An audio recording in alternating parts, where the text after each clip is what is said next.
Año 2150. La medicina ha alcanzado niveles impensables, pero ha olvidado algo esencial, su conciencia ética. Si queremos entender el presente, debemos escuchar al pasado. Viajemos a tiempo a recuperar lo que se perdió. Coordenadas listas. Siglo XIX, siglo XX, siglo XXI. Activando portal. ¿Cómo se preparaban los medicamentos en su época? Todo era artesanal. Usábamos plantas, minerales. La ciencia apenas despertaba. El cambio de los antibióticos y vacunas fue una revolución. Pero también empezamos a depender de las farmacéuticas. Los medicamentos de hoy se difunden por visitadores, congresos, revistas, pero a veces el interés comercial pesa más que el bienestar del paciente. Detecté un archivo audiovisual. Es una exposición de estudiantes del siglo XXI sobre la industria farmacéutica. Observémosla. Tal vez ellos ya se preguntaban lo que nosotros olvidamos. Hola, soy Friedrich Serturner y descubrí la morfina en 1804 a partir del opio, marcando el comienzo de la química farmacéutica moderna. Hoy, hablaré sobre cómo comenzó la industria farmacéutica y el impacto que tuvo en la salud humana. Mi trabajo sentó las bases para muchas innovaciones en el campo, incluyendo la colaboración con Bayer. Ahora le daré el pase a mi amiga Melina. La industria farmacéutica está conformada por instituciones, empresas y centros de investigación dedicados al desarrollo, producción y comercialización de medicamentos. Su evolución ha sido uno de los pilares fundamentales en el progreso de la medicina moderna, tal como lo demuestra la Organización Mundial de la Salud en 2021, cuando menciona que los avances farmacéuticos han sido responsables de la erradicación de enfermedades como la viruela, la reducción de la mortalidad infantil en más del 50% en los últimos 50 años, y el control de epidemias como el VIH, SIDA y el COVID-19 mediante tratamientos y vacunas eficaces. Esto demuestra que han ido transformando la práctica médica, elevándola de una medicina empírica a una disciplina científica, basada en evidencia, protocolos y terapias estandarizadas. Desde una perspectiva filosófica, este cambio refleja el principio de la beneficencia al priorizar el bienestar colectivo y también plantea desafíos éticos sobre la autonomía y la justicia en el acceso a tratamientos. Además, ha permitido que el conocimiento médico se traduzca en soluciones concretas para millones de personas. Los incentivos de la industria farmacéutica pueden afectar la autonomía del médico y la seguridad del paciente. Es por ello que los profesionales de la salud deben mantenerse con una postura crítica ante la influencia comercial de estos productos farmacéuticos. El surgimiento de la industria farmacéutica en el siglo XIX y su relación con la revolución industrial. El surgimiento de la industria farmacéutica en el siglo XIX se encuentra directamente ligado a los avances tecnológicos y científicos de la revolución industrial, ya que recordemos que anteriormente se creía que todo era por la divinidad y como tal no tenía una explicación racional de las enfermedades. Esto transformó la producción de medicamentos de un modelo artesanal a uno industrial y masivo. Giacome, en su libro, publicado en 2004, nos explica que con la revolución industrial y el desarrollo de la química moderna, la farmacia dejó de ser una práctica artesanal para convertirse en una industria organizada, capaz de producir medicamentos en gran escala y con mayor eficacia. Esto se evidencia en el aislamiento de alcaloides como la morfina y la quinina, el desarrollo de medicamentos sintéticos derivados de la química, de los colorantes y la aparición de grandes compañías farmacéuticas, como Bayer o Merck. La maquinaria industrial permitió la fabricación de tabletas y cápsulas estandarizadas, asegurando dosis uniformes, mientras que el crecimiento urbano y como tal las epidemias, por ejemplo el cólera, la tuberculosis y la tifoidea, aumentaron la demanda de tratamientos eficaces. Así la medicina y la farmacia se insertaron en la lógica industrial de producción en masa. En síntesis, la revolución industrial no solo modificó la economía y la tecnología de la época, sino que también dio origen a la industria farmacéutica moderna, la cual pasó de preparar remedios artesanales a producir medicamentos científicos regulados y disponibles para un número mucho mayor de personas. Continuando con los avances del siglo XX. El siglo XX marcó un antes y un después en la historia de la medicina, pues porque los avances farmacéuticos cambiaron la manera de enfrentar las enfermedades infecciosas. Un ejemplo claro es la penicilina, pues antes de su descubrimiento no había tratamientos eficaces para infecciones como la neumonía o la gonorrea, ¿no? Y pues muchas personas morían por causas de que hoy parecen simples. Con los antibióticos la mortalidad se redujo drásticamente y pues además se abrió un paso a la producción farmacéutica a gran escala.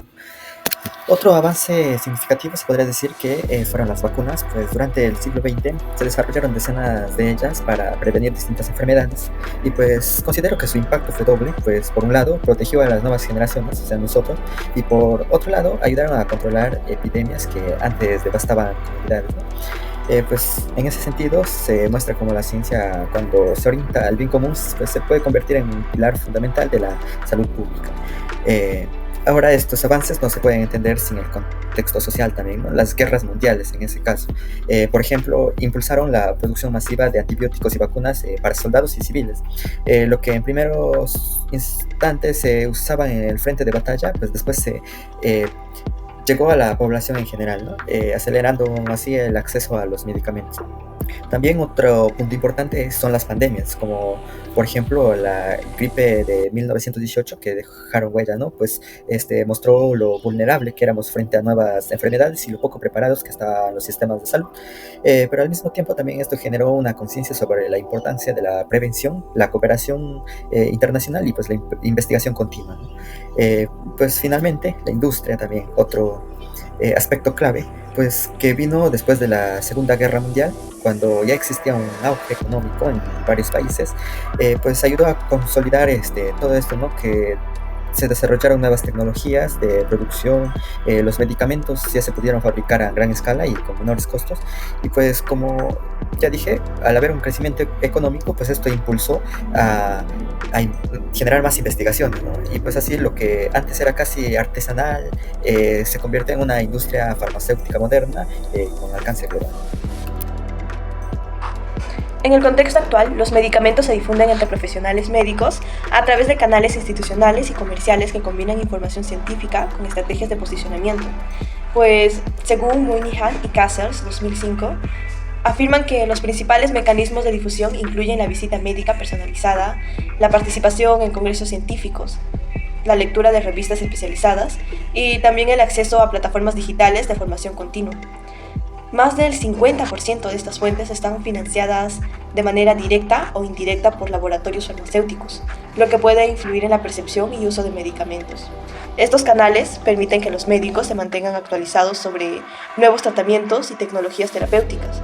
Sin embargo, al estar vinculados a intereses comerciales, pueden condicionar la forma en que se presenta la información médica, lo que exige una actitud crítica por parte del profesional de la salud.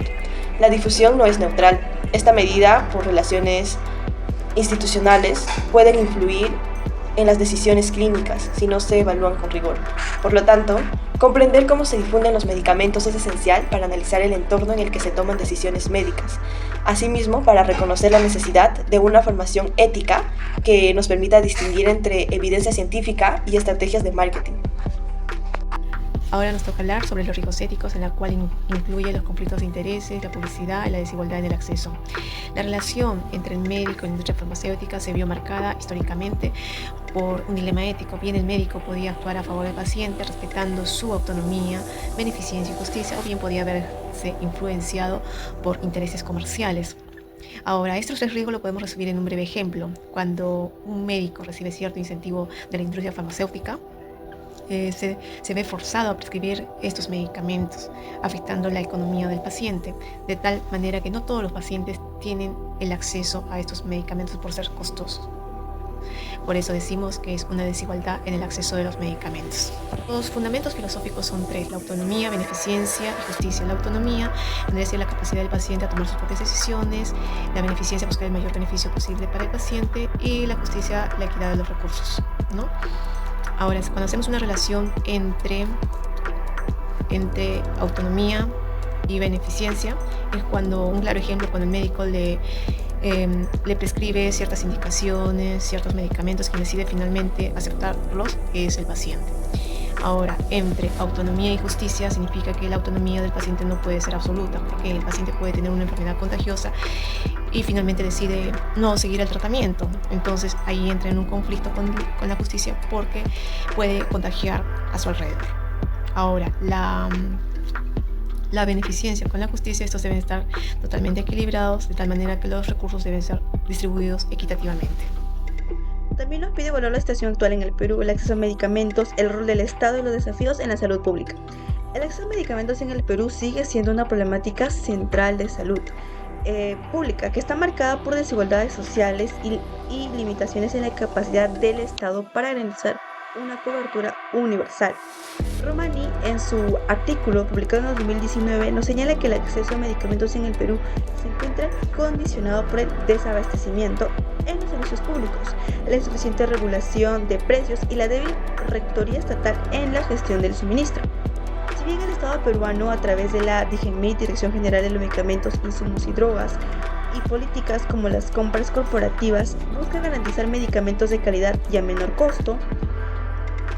Sin embargo, en la práctica la población pues como tal enfrenta múltiples obstáculos: falta de disponibilidad en hospitales, precios elevados en farmacias, privadas, y en mercados informales con riesgos de falsificación alta en medicamentos. Esta situación afecta principalmente a los sectores más vulnerables, reproduciendo iniquidades entre zonas urbanas y rurales. Además, el rol del Estado se percibe como insuficiente para poder articular una política integral que asegure acceso equitativo y uso racional de los medicamentos. Por lo tanto, llegamos a la conclusión de que los desafíos actuales en el Perú demandan fortalecer la rectoría del Estado, mejorar los mecanismos de compra y distribución y garantizar la accesibilidad de medicamentos seguros y asequibles.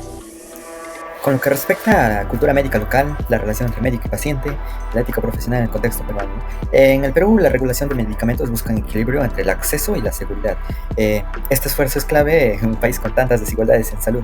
Sin embargo, persisten problemas, ya que muchas personas, incluso estando afiliadas al CIS o a la salud, deben gastar de su bolsillo para comprar medicina. Esto evidencia que no basta con los medicamentos que existan, sino que debe ser realmente accesible para todos.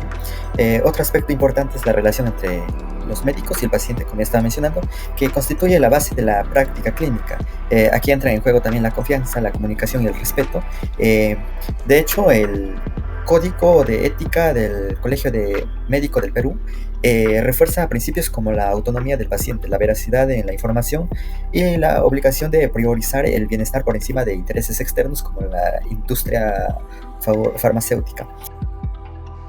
En conclusión, es importante destacar que la industria farmacéutica ha tenido un impacto positivo incuestionable en la medicina, al permitir el desarrollo de tratamientos que han salvado millones de vidas y mejorado la calidad de vida de las personas.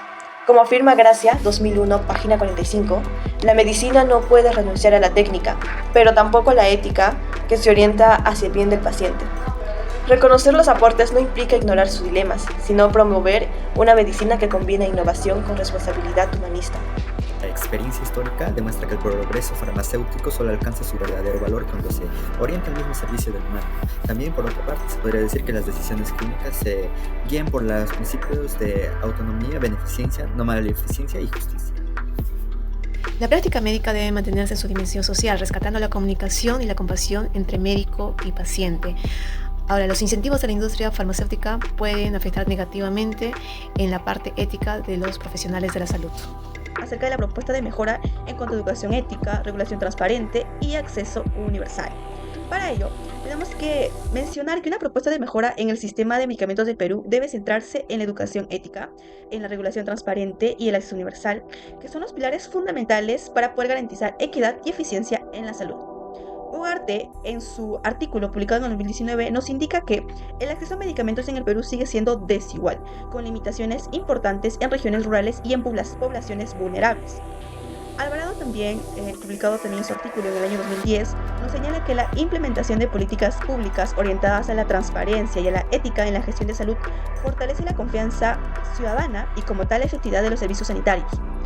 Estas citas nos muestran que el problema del acceso a medicamentos no depende únicamente de la disponibilidad física, sino también de la manera en que los profesionales aplican los principios éticos en la prescripción como tal, de cómo el Estado puede regular los procesos para que sean transparentes.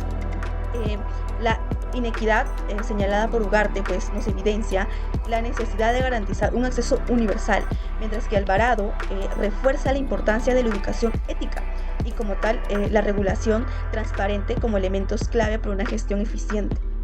Por lo tanto, vamos a llegar a la conclusión de que la propuesta de mejora para el Perú debe integrar educación ética, regulación transparente y un acceso universal. La industria farmacéutica no solo cambió la medicina, también puso a prueba nuestra ética. Debe servir a la vida, no al mercado. Y eso empieza con nosotros. Gracias por acompañarnos.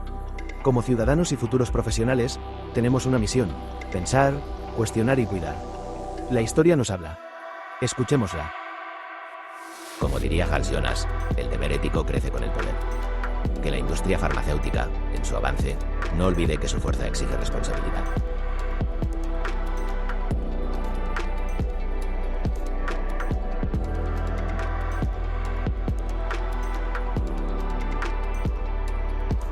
Universidad Tecnológica del Perú.